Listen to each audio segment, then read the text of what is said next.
Menjadi ibu rumah tangga sibuknya memang luar biasa.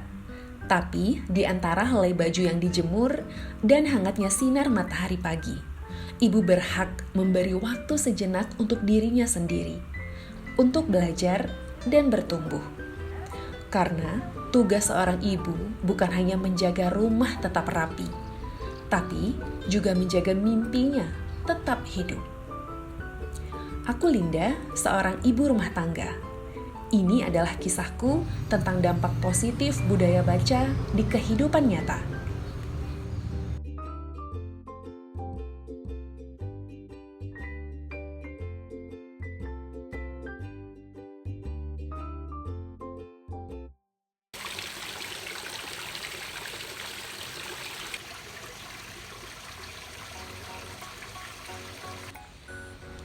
Tiga bulan terakhir, aku bergabung di kelas pemandu acara, salah satu kelas kreatif yang diadakan Perpustakaan Kota Padang Panjang, Sumatera Barat. Di kelas ini, aku dan peserta lainnya belajar banyak hal, mulai dari menulis naskah, melatih artikulasi dan intonasi, hingga berlatih improvisasi saat acara tak berjalan sesuai rencana. Sejak saat itu, aku makin percaya diri untuk tampil sebagai pemandu acara. Tapi, satu hal yang tak kutinggalkan adalah membaca. Karena dari buku, seorang pemandu acara tak hanya bicara dengan kata, tetapi juga dengan rasa.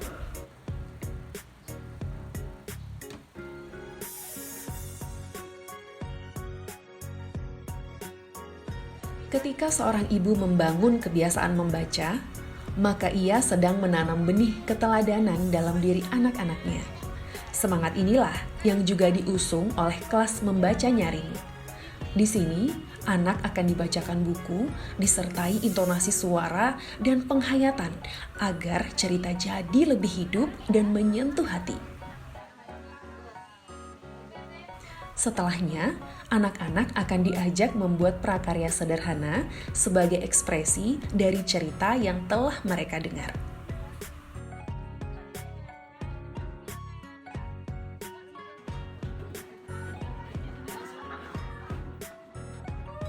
Dari kebiasaan membaca nyaring, tumbuhlah imajinasi yang mengalir lewat gambar, warna, dan kata.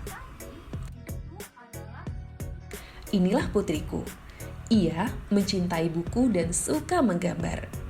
Sudah banyak koleksi buku perpustakaan ia jelajahi.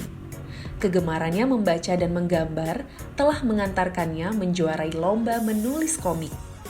Tapi ini bukan tentang kompetisinya, melainkan tentang potensi yang mendapat ruang untuk tumbuh dan semangat yang diberi dukungan.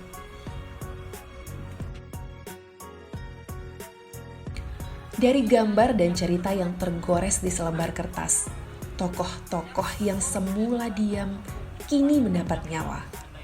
Anak-anak yang berlatih di kelas mendongeng pun menemukan panggungnya melalui lomba bertutur di tingkat kota. Tak berhenti sampai di situ saja. Pemenang berhak melangkah ke panggung provinsi, bahkan hingga ke panggung nasional. Tapi sekali lagi, ini bukan semata tentang kompetisinya, tapi sebuah proses panjang yang berbuah manis dari ketekunan dan kegemaran membaca sejak dini.